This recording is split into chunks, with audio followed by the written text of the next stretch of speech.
kinabisan ko. Ito'y pamana ng ninuno ko.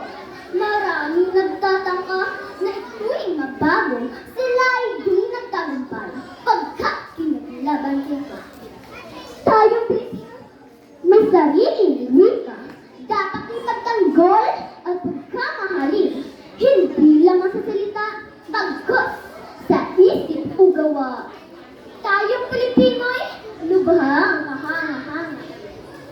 Katulad na lamang sa bandera ay sumubok, katatagal ang puso at maging isip. Tayong Pilipino, matatag bayani. Sa pagtutulungan, bawat isa'y nagkikibahagi. Sinubok ang tatag, nyari at pinulahi.